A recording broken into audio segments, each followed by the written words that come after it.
नमस्कार। आज हम लोग कल की जो चर्चा हो रही थी बिंदुवार, और हम उन बिंदुओं की चर्चा लगातार कर रहे हैं जहाँ कुछ प्रश्न जो इन बिंदुओं से रिलेटेड है वो परीक्षाओं में पूछे गए हैं। उन्हीं मुख्य बिंदुओं की हम लोग चर्चा कर रहे थे। उस चर्चा को आज हम आगे बढ़ा रहे हैं।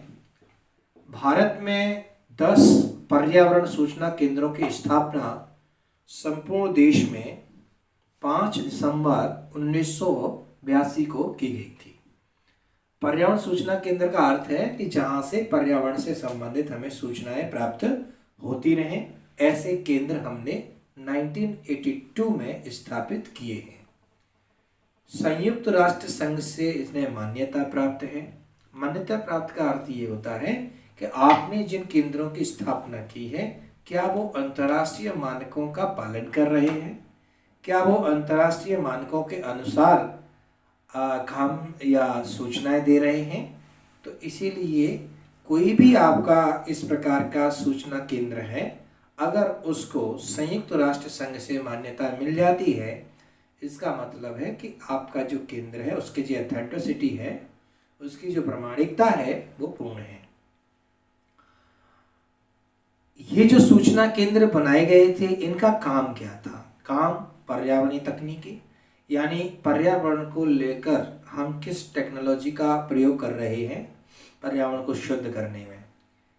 ऐसे ही विश्व विज्ञान, जहरीले रसायन, पारितंत्र, तटीय तथा अपतटीय पारिस्थितिकी, प्रदूषण नियंत्रण, कूड़ा करकट में जीवन सदन, ये तमाम चीज़ें हैं। ये सभी की सभी बातें हमारे पर्यावरण से रिलेट हैं, पर्यावरण से संबंधित हैं। इसीलिए हम इन सूचना के केंद्रों पर इनसे संबंधित जानकारी हासिल करते हैं।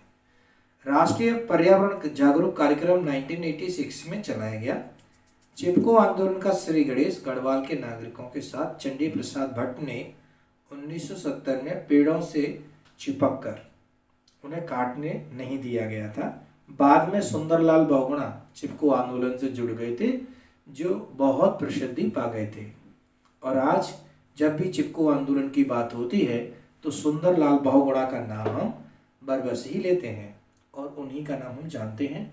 बल्कि याद रखना, चिपको आंदोलन की शुरुआत जो उत्तराखंड में हुई है वो चंडी प्रसाद भट्ट के रूप में हुई है। तो उनका नाम इतना फेमस नहीं है जितना सुंदरलाल बहुगुणा का नाम फेमस है।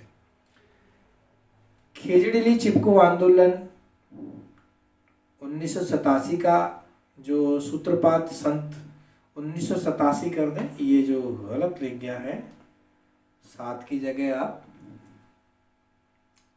कर सकते हैं 1987 का सूत्रपात संत जामेश्वर महाराज द्वारा किया गया था राजस्थान में। इनके अनुयायी लोग विश्नोई कहलाते हैं। जोधपुर के राजा ने पेड़ काटने का आदेश दे दिया था और इमरती नाम की महिला ने चिपको द्वारा जान देकर इसका विरोध किया था। ये बड़ा इम्पोर्टेंट फैक्ट है। कन्नड़ में अपिको आंदोलन कहा जाता है चिपको को। 1983 में प्रतिभूमि पारितंत्र छात्रवृत्ति जोधपुर विश्वविद्यालय द्वारा दी जा रही है। पीताम्बर पंत राष्ट्रीय पर्यावरण छात्रवृत्ति 1978 से दी जा रही है। राष्ट्रीय वृक्षारोपण एवं पारितंत्र बोर्ड बना गया है। राष्ट्रीय पशु कल्याण बोर्ड बनाया गया है। माध्यमिक शिक्षा बोर्ड द्वारा पाठ्यक्रम में पर्यावरण दिन को शामिल किया गया है। आजकल तो हम देखते हैं कि जो प्राइमरी लेवल है वहां पर भी हमने पर्यावरण शिक्षा को शामिल किया है, और मिडिल क्लास में, इवन हायर एजुकेशन में भी हमने हमारे जो इन्वायरमेंट है उसको रखा गया है। इसीलिए आप कोई भी एग्जाम देने जाते हैं तो उसमें इन्वायरमेंट से रिलेटेड क्वेश्चंस आपसे पूछे जाते हैं। सपोज आप ग्रेजुएशन कर रहे हैं, आप बीए कर रहे हैं, तो उसमें पर्यावरण का अलग से ही एक प्रश्न पत्र बनता है। तो पर्यावरण को बहुत ज़्यादा अटेंशन दिया जा रहा है लगातार, और ये बिल्कुल सही रणनीति है सरकार की कि जब तक हम अपने एजुकेशनल सिस्टम में किसी विषय को इन्वॉल्व नहीं करेंगे, उसमें नहीं जोड़ेंगे, तब तक वो उतना साकार नहीं होगा जितना हम करना चाहते हैं। क्योंकि युवा जो बालक और युवा जो मन में विषय को संभालेंगे, युवा जिस विषय को लेकर आगे बढ़ेंगे, वो विषय निश्चित रूप से सार्थक सिद्ध होगा। तो इसीलिए एजुकेशनल रूप में हमने ईवीएस यानी इन्वायरमेंट की स्टडी को उसमें डाला है, तो इससे बहुत कुछ हमें लाभ मिल रहा है। राष्ट्रीय प्रदूषण नियंत्रण पुरस्कार 1991 से शुरू हुआ है और राष्ट्रीय प्रदूषण नियंत्रण पुरस्कार का फैक्ट्रियों को दिया जाता है, औद्योगिक इकाइयों को दिया जाता है, क्योंकि ऐसा देखा गया है कि जो प्रदूषण का सबसे बड़ा जो सोर्स है वो फैक्ट्रियां हैं, कंपनियां हैं, बड़ी बड़ी फैक्ट्रियां हैं, वहाँ से दूषित धुआं निकल रहा है ना, वहाँ से गंदा पानी निकल रहा है, ई कचरा निकल रहा है, तमाम प्रकार के प्रदूषक वहाँ से निकलते हैं और वो हमारी हवा को, पानी को, मिट्टी को प्रदूषित करते हैं। इनके लिए हमने कुछ नियम बनाए हैं, सरकार ने अंतर्राष्ट्रीय स्तर पर भी कुछ कानून बनाए हैं, कुछ नियम बनाए हैं, कुछ इंस्ट्रूमेंट बनाए हैं। आप अपनी औद्योगिक इकाई में कितना अनुपालन करते हैं, करवाते हैं, ये देखना है कि आप कितने सेंसिटिव हैं पर्यावरण के प्रति। यदि कोई औद्योगिक इकाई इस दिशा में बहुत अच्छा परफॉर्मेंस करती है तो उसे हमें पुरस्कार देना ही चाहिए और इसीलिए 1991 से इस पुरस्कार की शुरुआत की गई है, जिसे राष्ट्रीय प्रदूषण नियंत्रण पुरस्कार कहते हैं। ठीक ऐसे ही इंदिरा गांधी प्रियदर्शनी वृक्षामित्र पुरस्कार 1986 से प्रत्येक वर्ष 10 पुरस्कार दिए जाते हैं, 50,000 रुपए इसमें और प्रमाण पत्र दिया जाता है। इंदिरा गांधी प्रियदर्शनी इंदिरा गांधी जी का पूरा नाम था और उनकी याद में, उनके नाम से वृक्षामित्र पुरस्कार चलाया गया है 1986 से। ये प्रश्न पूछा गया है एक एग्जाम में, तो आप इसे जरूर याद रखिएगा कि इंदिरा गांधी प्रियदर्शनी पुरस्कार किस क्षेत्र में दिया जाता है, तो वृक्ष संरक्षण के क्षेत्र में दिया जाता है। इसमें दो चीजें आती हैं, आपने अपने जीवन में वृक्षों की कितनी रक्षा की है, संरक्षित किया है, या आपने अपने जीवन में कितना वृक्षारोपण किया है या वृक्षारोपण करने के लिए लोगों को प्रेरित किया है। ऐसे महानुभावों को इस प्रकार से इस पुरस्कार से नवाजा जाता है। 1986 से चला रहा है, प्रत्येक 10 वर्ष में ये पुरस्कार दिया जाता है, 50,000 रुपए और प्रमाण पत्र दिया जाता है। ठीक ऐसे ही इंदिरा गांधी पर्यावरण पुरस्कार है 1987 से, 1 लाख रुपए इसमें रजत ट्रॉफी दी जाती है, चांदी की ट्रॉफी दी जाती है। महावृक्ष पुरस्कार है 1993-94 से ये दिया जा रहा है। पर्यावरण एवं वन मंत्रालय विशिष्ट वैज्ञानिक पुरस्कार देती है। टिहरी बांध परियोजना की, अब ये थोड़ा सा फैक्ट ऐड किया गया, अभी हम कुछ पुरस्कारों की बात कर रहे थे, कहीं ना कहीं पुरस्कार पूछे गए हैं तब जाके यहाँ ये फैक्ट्स डाले गए हैं, तो आप इनको विशेष अटेंशन दें, विशेष रूप से इसकी तैयारी करें। टिहरी बांध उत्तराखंड का है और टिहरी बांध परियोजना की स्वीकृति 1972 में ही दी गई थी इंदिरा गांधी जी के द्वारा और बांध निर्माण का कार्य 1978 में शुरू हो गया था। यह विश्व का 5वां सर्वाधिक ऊंचाई वाला बांध है। प्रसिद्ध पर्यावरणविद सुंदरलाल बहुगुणा ने इसका विरोध किया था। देखिए, कहीं भी हम बांध बनाते हैं, जैसे टिहरी बांध है, तो इसकी हाइट को लेकर प्रॉब्लम हुई थी और निश्चित रूप से उस समय जो आंदोलन कर रहे थे उनका यही दलील दी होगी कि अगर इसकी बांध की ऊंचाई ज़्यादा हुई, इसमें आप पानी भरोगे, वाय द वे नेचुरल तरीके से या मैन मेड तरीके से अगर ये बांध टूट गया एक्सीडेंटली, तो आसपास के सैकड़ों गांव डूब जाएंगे, सैकड़ों लोगों की जान चली जाएगी। तो हाइट को लेकर प्रॉब्लम हमेशा ही रहती है, एक तो ये। दूसरा प्रॉब्लम रहता है पर्यावरण का, क्योंकि हजारों एकड़ जमीन आपकी जाती है जब आप डैम बनाते हैं, तो हजारों एकड़ जमीन जब आपकी जाएगी तो जंगल भी जाएगा, क्योंकि आप वहाँ के पेड़ पौधों को, वृक्षों को काटेंगे। तो अगर वृक्षों को आप काटेंगे तो पर्यावरण को नुकसान पहुँचना लाजमी है।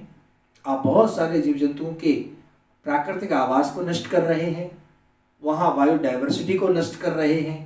पर्यावरण को एनकेन बहुत बड़ा नुकसान होता है जब कोई डैम बनता है। लेकिन क्या करें, हमारी भौतिक आवश्यकताओं की पूर्ति के लिए डैम बनाना भी जरूरी है और इसीलिए यह क्रिया आपकी चलती रहती है।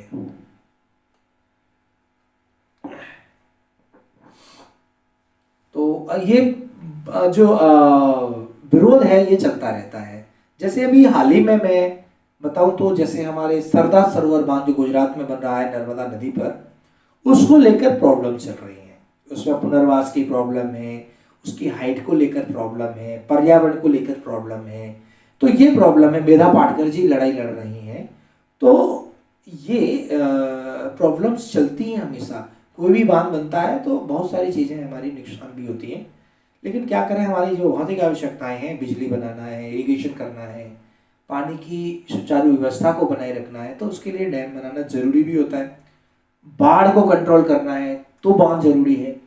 तो कहीं ना कहीं बांध हमारे लिए एक आवश्यकता बन गई है और कंट्रोवर्सी है इसको लेकर कि जो बांध होते हैं वो हमारे पर्यावरण के लिए ठीक नहीं है। तो ये कुछ होता है प्रॉब्लम। आप टिहरी बांध से संबंधित ये बात याद रखेंगे। झूम की खेती, झूम खेती क्या है? यह न केवल भारत में बल्कि विश्व के अन्य देशों में भी झूम खेती का चलन रहा है। इंडोनेशिया में हो, श्रीलंका में इसको चैना बोलते हैं। श्रीलंका में झूम खेती को चैना के नाम से जानते हैं। तो चाहे इंडोनेशिया हो, मलेशिया हो, चीन हो, कोई भी देश आप ले लीजिए, वहाँ जो झूम खेती है, झूम कृषि हमारे भारत में इसको बोला जाता है। एक्चुअली में ये जो खेती है वो है स्थानांतरित कृषि, स्थानांतरणीय कृषि। इसमें क्या होता है, यह कृषि का एक पुरातन स्वरूप है जिसमें आप जंगल को काटते हैं और वहीं पर उसको जलाते हैं। तो इसको बोलते हैं cut and fire, cut and fire agriculture. तो cut and fire agriculture, it is the oldest form of the agriculture in the world. सबसे ओल्डेस्ट स्वरूप है ये। और इसमें जो आदिवासी हैं वो पेड़ों को काटते हैं और वहीं पर उसको जलाते हैं। तो जलने से जो राख है वो उनका खाद का काम करती है। 3 या 4 साल तक या 5 साल तक उसमें वो खेती करते हैं। उसमें किसी भी प्रकार का बाहर से वो रासायनिक खाद का प्रयोग नहीं करते, जैविक खाद का प्रयोग भी नहीं करते। तो जो जमीन होती है उसकी जो उर्वरता है वो धीरे धीरे धीरे धीरे कम और समाप्त हो जाती है। उर्वरता समाप्त हो गई तो उसकी पैदावार नहीं होगी और तब ये लोग उस जगह को छोड़कर दूसरी जगह चले जाते हैं और दूसरी जगह जाकर सेम प्रक्रिया को दोहराते हैं, कट एंड फायर। फिर वहां 2-4 साल करेंगे, फिर दूसरी जगह चले जाएंगे, ट्रांसफर हो जाएंगे, स्थानांतरित हो जाएंगे, वहां पर भी सेम प्रक्रिया दोहराएंगे, कट एंड फायर। तो इस प्रकार की कृषि को हम झूम कृषि या ट्रांसफर वाली या स्थानांतरणीय कृषि कहते हैं। तो इस चीज को आप याद रखिएगा। चलिए, यह खेती मुख्यतः उष्णकटिबंधीय वन प्रदेशों में की जाती है। पूर्वोत्तर राज्य मेघालय, नागालैंड, वहाँ आदिवासी बाहुल्य क्षेत्र हैं। वहाँ की पॉपुलेशन में 80-90% तक आदिवासी ही है। तो वहाँ लाजमी है, उनके लिए कुछ छूट भी दे रखी है सरकार ने। धीरे धीरे उसे उन लोगों को मुख्य धारा में लाने का प्रयास किया जा रहा है। तो इस प्रकार से पर्यावरण की जो बेसिक स्टडी है वो हमने पूरी कर ली है। पिछले वीडियो में हमने बहुत सारी बातें की हैं और 30 से ऊपर वीडियो आपके सामने मेरे आए हैं पर्यावरण को लेकर।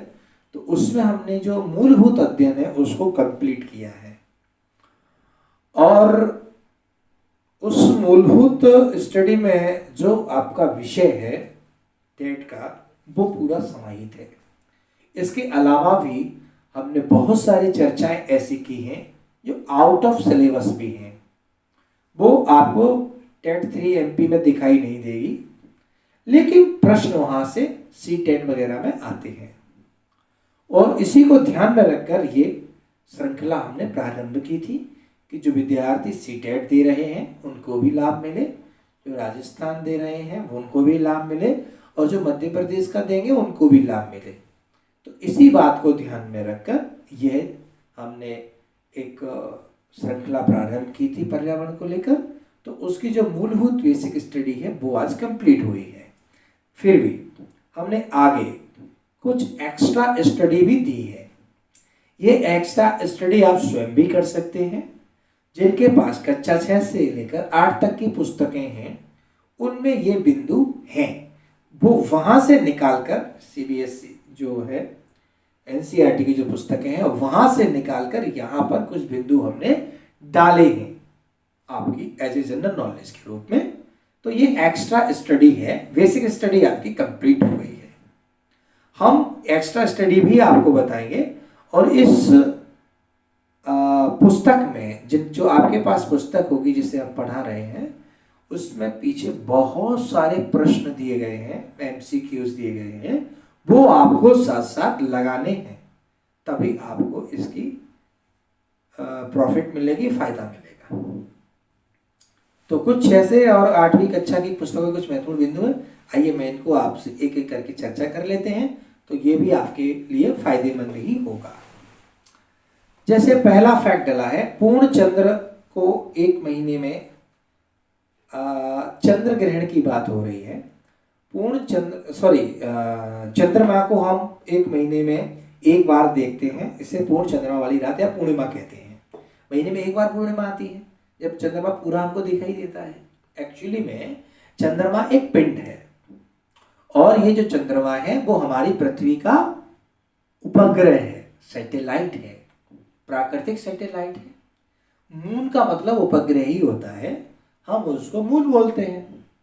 और जो उपग्रह होते हैं वो अपने ग्रह का चक्कर लगाते हैं और इस चंद्रमा का ग्रह कौन है? पृथ्वी है।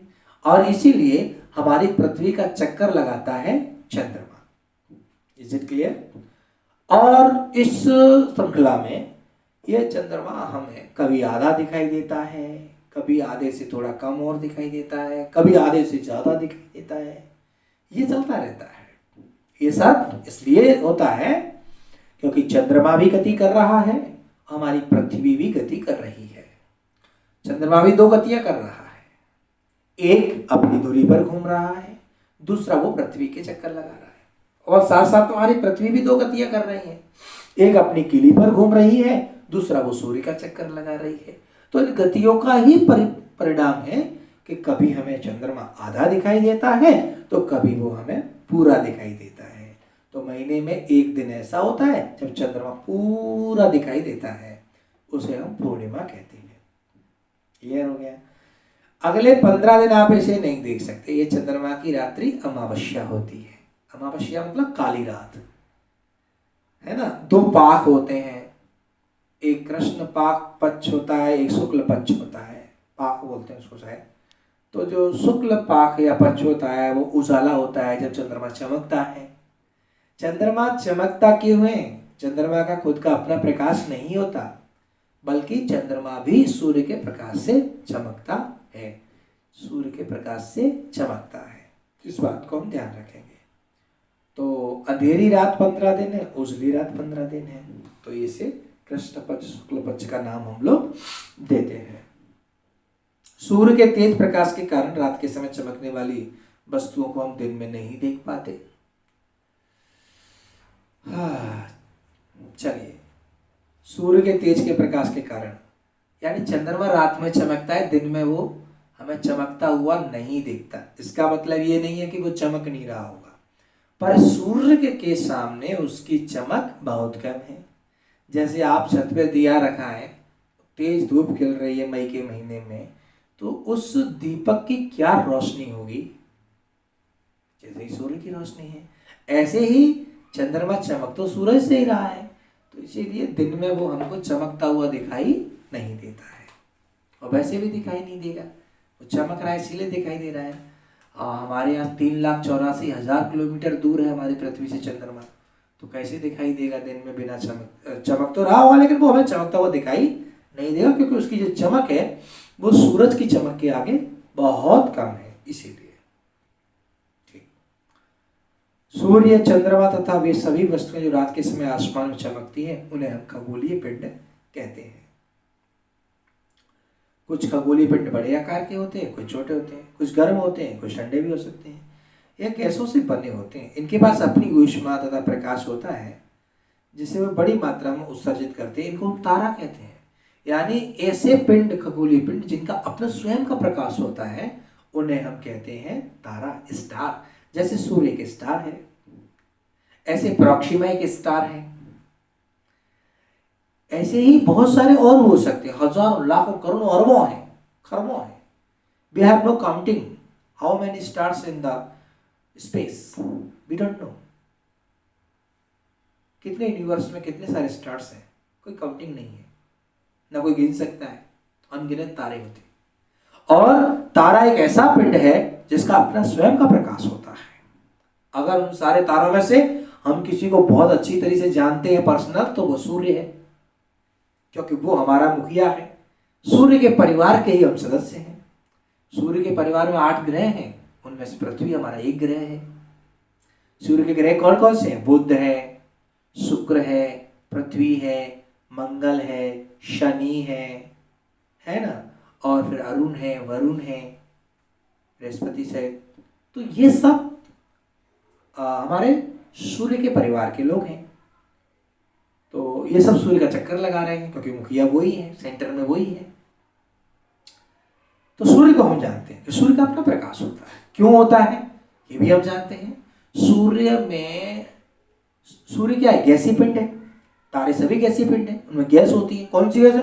बहुत सारी गैस है, लेकिन तारों में जो मुख्य गैस है जिसकी वजह से वो चमकते हैं, वो हाइड्रोजन है और हीलियम है। हमारे सूर्य में 2 गैसों की प्रमुखता है, हाइड्रोजन की है, हीलियम की है।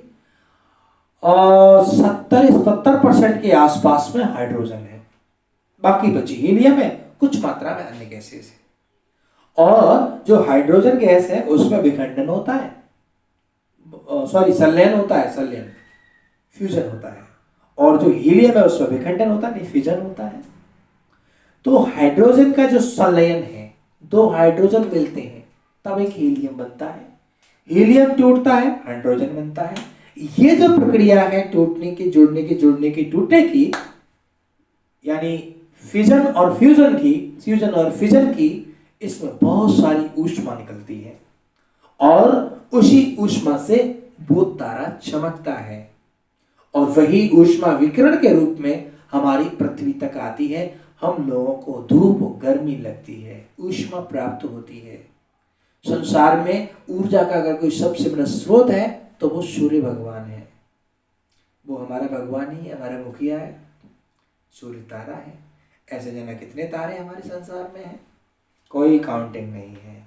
इवन वैज्ञानिक तो ये कहते हैं कि हमारे सूर्य से भी ज्यादा बड़े तारे हैं इस ब्रह्मांड में।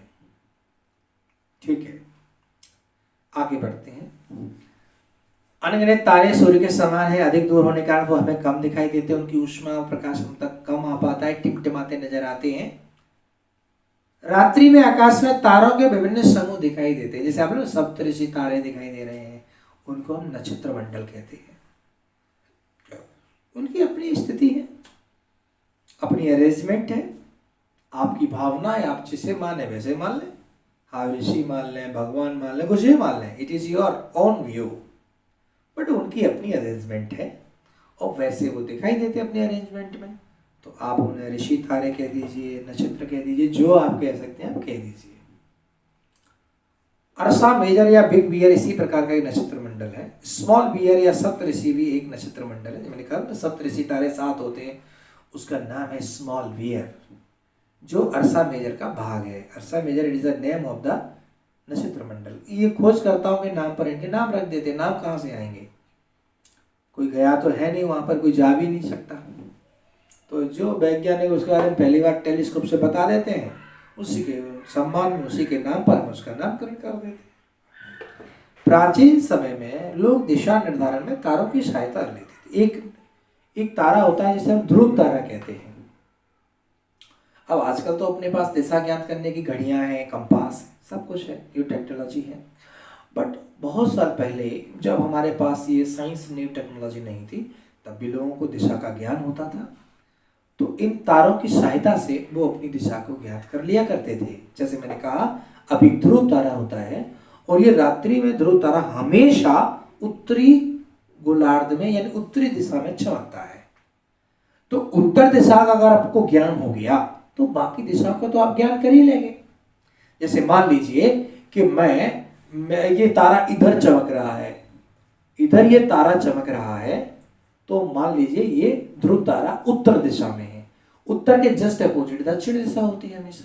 अगर आप उत्तर की ओर मुंह करके खड़े हैं तो आपके राइट हैंड में ईस्ट होता है, लेफ्ट हैंड में वेस्ट होता है। अगर आप दक्षिण की ओर मुंह करके खड़े हो गए हैं तो लेफ्ट साइड में ईस्ट होगा, राइट साइड में आपका वेस्ट होगा। तो इस प्रकार से पुराने समय में, प्राचीन काल में दिशा का निर्धारण तारों की सहायता से हो जाया करता था, आज भी कर सकते हैं। उत्तरी तारा ये लिखा हुआ है ध्रुव तारा। हम सप्तऋषि सहायता से ध्रुव तारे की स्थिति जान सकते हैं। ग्रहों के पास खुद की ऊष्मा प्रकाश नहीं होता, तारों के पास खुद का प्रकाश होता है, खुद की ऊष्मा होती है, पर ग्रहों के पास ये नहीं होता है।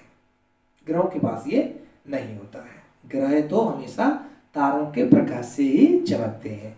जैसे हमारी पृथ्वी भी अपने आप में क्या है, एक ग्रह है जो जिसका अपना कोई प्रकाश नहीं है, ये सूर्य के प्रकाश से ही चमकती है। ओके, अगली बात करते हैं। अंग्रेजी में ग्रहों को हम प्लेनेट कहते हैं। ये ग्रीक भाषा है, प्लेटाई शब्द से बना है, जिसका अर्थ है परिभ्रमक, चारों ओर घूमने वाला। सारे ग्रह स्थिर नहीं है। मैं कहता हूं इस ब्रह्मांड के अंदर कोई भी पिंड स्थिर नहीं है, सब मूव कर रहे हैं। सारे पिंड मूव कर रहे हैं। इवन ये सूर्य है जिसको हम अपना मुखिया मानते हैं, और इस लिहाज से हम मानते हैं कि सूर्य अपनी जगह पर स्थिर है, बट वास्तविकता देखी जाए तो सूर्य स्थिर है ही नहीं। सूर्य अपनी गैलेक्सी के चक्कर लगा रहा है, और गैलेक्सी भी स्थिर नहीं है। गैलेक्सी में विखंडन हो रहा है, गैलेक्सी में बहुत गतियां हो रही हैं। तो इस ब्रह्मांड के अंदर सारे के सारे पिंड चलायमान हैं, स्थिर पिंड कोई भी नहीं है।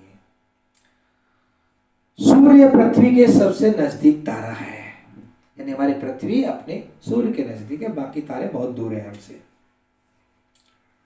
चलिए, बृहस्पति, शनि तथा यूरेनस के चारों ओर छल्ले होते हैं। ग्रहों को कभी आप चित्र में देखिएगा तो आपको छल्ले दिखाई देंगे। कौन कौन से ग्रहों में? बृहस्पति में, शनि में, यूरेनस में। ये क्वेश्चन बहुत इंपॉर्टेंट है कि ऐसे कौन से ग्रह हैं जिनके चारों ओर आपको रंगीन छल्ले दिखाई देते हैं। तो ज़्यादा तो शनि के बारे में हम लोग जानते हैं, लेकिन इसमें बृहस्पति और यूरेनस का नाम भी आपको जोड़ना है। चलिए, पृथ्वी से इन छल्लों को शक्तिशाली दूरबीन की सहायता से देखा जा सकता है। अब सूर्य के सबसे नजदीक ग्रह बुध है। बुध पृथ्वी का चक्कर लगा रहा है, सबसे नजदीक है तो बुध जल्दी चक्कर लगा लेगा। अब जितने दिन में वो चक्कर, दिन का मतलब जो हमारी इस पृथ्वी ग्रह पर जो दिन होता है उसको हम यहाँ अप्लाई कर रहे हैं, ठीक है। तो बुध ग्रह सूर्य का एक चक्कर लगाने में जितना समय लेता है वो उसका 1 वर्ष होता है। कितने दिन ले रहा है? 88 दिन ले रहा है, भाई पास में ही है। प्रश्न ये बन जाता है कि सूर्य के सबसे नजदीक ग्रह कौन सा है, तो आप बताइएगा बुध है। बुध सूर्य का चक्कर कितने दिन में लगाता है, तो आप बताइएगा 88 दिन में लगाता है। यही प्रश्न है। आप कह सकते हैं कि सबसे ज्यादा तापांतर कहां पर है, तो बुध पर है। सबसे ज्यादा गर्म ग्रह नहीं बोल रहा हूं, तापांतर। दिन का तापमान कुछ और है और रात का तापमान कुछ और है, वहां भी दिन रात होता है। जो ग्रह घूम रहे हैं दिन रात तो सब पे होना है। तो बुध दिन में तो आग का गोला हो जाता है, रात में बर्फ का गोला हो जाता है, क्योंकि वह वायुमंडल ही नहीं है। इसका सीधा अर्थ यह है कि इस पृथ्वी को गर्म ठंडा करने में सबसे बड़ी भूमिका है वो वायुमंडल की होती है, और वहां पर वायुमंडल है नहीं। और अपनी दूरी पर भी ये घूम रहा है तो 59 डेज में ये अपनी एक चक्कर पूरा करता है। शक्र ग्रह है, सूर्य का चक्कर 255 दिन में लगा लेता है, घूर्णन 243 दिन में कीली पर। पृथ्वी 365 दिन में घूमती है, एक दिन 24 घंटे में घूर्णन पूरा कर लेती है। कम होता जा रहा है ना घूर्णन काल। और इसका एक उपग्रह है जिसका नाम चंद्रमा है। ठीक है, उपग्रह को चंद्रमा भी बोलते हैं। तो कभी पूछ ले कि मंगल के चंद्रमा कितने हैं, तो 2 बताना है आपको। ये मत सोचना कि पृथ्वी के पास ही चंद्रमा है। चंद्रमा का मतलब ही सैटेलाइट होता है। मंगल 687 दिन में घूमता है और अपनी कीली पर एक दिन में घूर्णन एक दिन लगभग हमारी पृथ्वी के जितना ही है, जिसकी चंद्रमा संख्या 2 है। ठीक है, बृहस्पति है, इसको तो बहुत टाइम लगता है सूर्य का चक्कर लगाने में। कितना लगता है? इसको बहुत टाइम लगता है, 11 साल 11 माह। और अपनी कीली पर जल्दी घूम लेता है, 9 घंटे 56 मिनट हो जाता है, हमसे भी कम समय लग रहा है। चंद्रमाओं की संख्या 16 है, बढ़ गई है शायद अब इसकी संख्या। ऐसे आप अपडेट कीजिएगा, गूगल करके देख लीजिएगा, इसकी संख्या बढ़ गई है, कुछ 16 की जगह ज़्यादा हो गए हैं। यानी सबसे ज़्यादा उपग्रह बृहस्पति के पास हो गए हैं। शनि है, 29 साल लगते हैं इसको सूर्य का चक्कर लगाने में, यानी इसका एक वर्ष 29 साल का होगा। इसका घूर्णन 10 घंटे है 40 मिनट। चंद्रमा संख्या इसकी बढ़ गई है 30, और भी आगे पीछे हो गई है। यूरेनस, इसका 84 साल, इसका 84 साल का इसका 1 वर्ष होता है, अपनी 84 साल का वहाँ 1 वर्ष होता है। बताइए, घूर्णन 17 घंटे 14 मिनट, चंद्रमा की संख्या 17।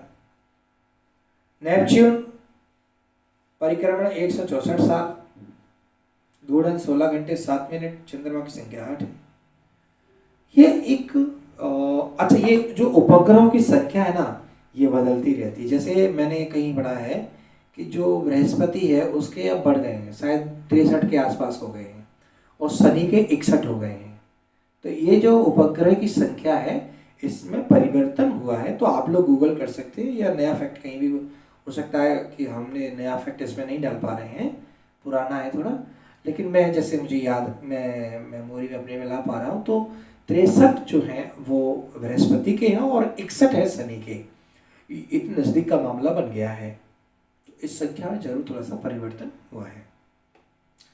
खैर, तो जितने भी 8 ग्रह हैं, एक ग्रह तो हट गया हमारा प्लूटो, वो तो ग्रह नहीं है, वो अब ग्रह की श्रेणी से बाहर हो गया है, क्योंकि वो अपने पड़ोसी ग्रह की कक्षा को काटता था, इसीलिए। जितने भी 8 ग्रह हैं 2 भागों में बांट देते हैं। एक होते हैं आंतरिक ग्रह, दूसरे होते हैं बाह्य ग्रह। आंतरिक ग्रह वो होते हैं जो सूर्य के नजदीक है, बाह्य ग्रह होते हैं जो सूर्य से दूर है। आंतरिक ग्रह ठोस है, बाह्य ग्रह गैसीय है, ये अंतर है। इसीलिए बाह्य ग्रहों का आकार बड़ा है, आंतरिक ग्रहों का आकार छोटा है। आंतरिक ग्रह में कौन आएगा? बुध, शुक्र, पृथ्वी, मंगल। और उसमें कौन आएगा? बृहस्पति, शनि, अरुण और वरुण, 4 उसमें आ जाएंगे। ठीक है। पौराणिक रोमन कहानियों में सौर सूर्य देवता को कहा जाता है। सौर शब्द का अर्थ है सूर्य से संबंध, इसीलिए सूर्य के परिवार को सौर मंडल भी कहा जाता है। ज्योग्राफी एक अंग्रेजी शब्द है। अब ज्योग्राफी के बारे में बात आ गई, ये तो सब ज्योग्राफी की बात चल रही थी, तो भूगोल की बात आ गई है। तो भूगोल आप बचपन से पढ़ते आए हैं, आपने बीए किया है तो भूगोल शायद हो सकता है आपका विषय रहा हो, नहीं तो आपने अगर 12th 10th तक तो आप भूगोल को पढ़ते ही पढ़ते हैं, आपके विषय में अनिवार्य रूप से शामिल होता है। एसएस में सोशल साइंस स्टडी होती है, उसमें आपका ये शामिल होता है। तो ज्योग्राफी एक शब्द है, ज्योग्राफी का जियो और ग्राफिक्स 2 शब्दों से मिलकर बना है। जियो का मतलब होता है पृथ्वी और ग्राफिक्स का होता है विवरण। तो पृथ्वी के विवरण को ही हम क्या कहते हैं? ज्योग्राफी कहते हैं। तो पृथ्वी के आसपास, पृथ्वी के ऊपर जो कुछ भी है वो पृथ्वी का अध्ययन है। तो ये आप पढ़ लीजिएगा, ये लिखा हुआ है। खगोलीय पिंड और उनकी गति के संबंध में अध्ययन करने वाले खगोल शास्त्री कहलाते हैं। आर्यभट्ट प्राचीन भारत के प्रसिद्ध खगोल शास्त्री रहे हैं। आर्यभट्ट ने इस खगोल शास्त्र के बारे में पहले बता दिया। तारे, नक्षत्र, उनकी गतियों के बारे में आर्यभट्ट ने बता दिया था, लेकिन क्रेडिट नहीं मिल पाया। चंद्रमा एक उपग्रह है जो पृथ्वी की चारों ओर चक्कर लगाता है, ये बता चुका हूं आपको। पृथ्वी के समान 8 अन्य ग्रह हैं, वो भी मैंने भी आपको डिस्कस कर चुका हूँ। सौरमंडल का मुखिया सूर्य, ये भी डिस्कस कर चुका हूँ। सूर्य सौरमंडल के केंद्र में है, ये भी बता चुके हैं। सूर्य गर्म गैसों से बना है, मैं बोल रहा था अभी आपसे। सूर्य का खिंचाव बल इसमें सौरमंडल को बांधे रखता है, आकर्षण बल, गुरुत्वाकर्षण बल, इसीलिए ग्रह इसके सारे चारों तरफ चक्कर लगा रहे हैं। सूर्य सौरमंडल के प्रकाश और ऊष्मा का एकमात्र स्रोत है। सूर्य पृथ्वी से लगभग 15 करोड़ किलोमीटर दूर है। ये इंपॉर्टेंट है। ग्रह अभी बता चुके हैं, ग्रह के बारे में सारी चीजें हम बता चुके हैं। बुध, शुक्र, पृथ्वी, मंगल, बृहस्पति, शनि, यूरेनस, वरुण, ये सब नाम हो चुके हैं। अंग्रेजी में याद रख सकते हो, ये कोई फॉर्मूला बनाने की जरूरत नहीं, तो वैसे ही याद हो जाएंगे। 4 इधर 4 उधर, खत्म। सभी ग्रह दीर्घ वृत्ताकार मार्ग से सूर्य का चक्कर लगा रहे हैं। एलिप्टिकल मार्ग है इनका अपना, ठीक है। तो ग्रहों के बारे में ये सारी बातें दी गई हैं। कुछ इंपॉर्टेंट है, जैसे शुक्र को पृथ्वी को जुड़वा ग्रह कहते हैं, जुड़वा बहन कहते हैं। शुक्र को भोर का तारा कहते हैं, सांझ का तारा कहते हैं। शुक्र वीनस को सुंदरता की देवी कहते हैं, गॉडेस ऑफ लव कहा जाता है।